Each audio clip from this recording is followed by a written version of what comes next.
বাংলাদেশ বনাম তিমুর লেস্তের ম্যাচের সময়সূচি এবং যেভাবে লাইভ দেখবেন দেখুন। গতকাল লাওসের বিপক্ষে ম্যাচের পর মিশ্র অনুভূতি দোলাচল বাংলাদেশ নারী ফুটবল দলের কোচ পিটার জেমস বাটলারের মনে।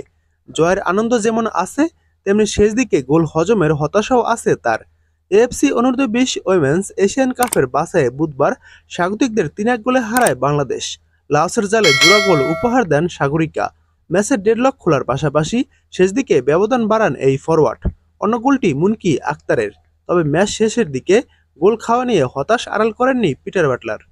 বাটলার বলেন, প্রথম ম্যাচ জেতা সবসময় দারুণ ব্যাপার। এতে করে আমরা পয়েন্ট পেয়েছি, পরের ম্যাচের দিকে এগিয়ে যাওয়ার অনুপ্রেরণা পাচ্ছি। আমার মনে হয় আমরা ভালোভাবে রক্ষণ সামলেছি, কখনো কখনো একটু ঝুঁকি নিয়েছি, কিন্তু আমরা এভাবেই খেলি। কারো এটা ভালো লাগবে, কারো ভালো লাগবে না।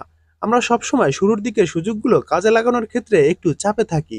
তবে আমি মনে করি মেয়েরা আসলেই ভালো ফুটবল খেলেছে, রক্ষণ জমাট রাখতে চেয়েছে। একটা বাজে গোল খেয়েছি আমরা, যেটা নিয়ে হতাশ ছিলাম আমি। তবে সত্যি বলতে আমি আসলেই মনে করি না ওই গোল আমাদের কোনো বিপদের কারণ ছিল।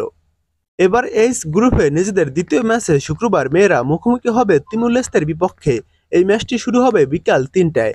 শক্তিমত্তায় বাংলাদেশের চেয়ে অনেকটাই পিছিয়ে রয়েছে তিমুর লেস্তে। যেখানে বাংলাদেশ জাতীয় দলের ফিফা র্যাঙ্কিং 128, সেখানে তিমুর লেস্তের জাতীয় দলের ফিফা র্যাঙ্কিং 158 নম্বর। তাই বাংলাদেশ যত বেশি গোল ব্যবধান বাড়িয়ে নেবে এই ম্যাচে ততই লাভ বাংলাদেশের। গ্রুপের শেষ ম্যাচ দক্ষিণ কোরিয়ার বিপক্ষে খেলবে বাংলাদেশ। বাছাই পর্বের প্রতি গ্রুপের চ্যাম্পিয়ন ও সেরা 3 রানার্স আপ দল খেলবে মূল পর্বে। মোট 7টি গ্রুপের চ্যাম্পিয়ন দল এবং এই 7টি গ্রুপ থেকে সেরা 3টি রানার্স আপ দল এশিয়া কাপের মূল পর্বে জায়গা পাবে। তাই বাংলাদেশ রানার্স আপ হলেও গোল ব্যবধানে এগিয়ে থাকলে সুযোগ মিলবে। আগামীকাল শুক্রবার বিকাল 3টায় ম্যাচটি শুরু হবে। এই ম্যাচটি আপনারা ইউটিউবে দেখতে পারবেন। ইউটিউবে যাওয়ার পর লা অফ টিভি লিখে সার্চ করে দিবেন। লা অফ টিভিতে সরাসরি এই ম্যাচটি সম্প্রচার করা হবে।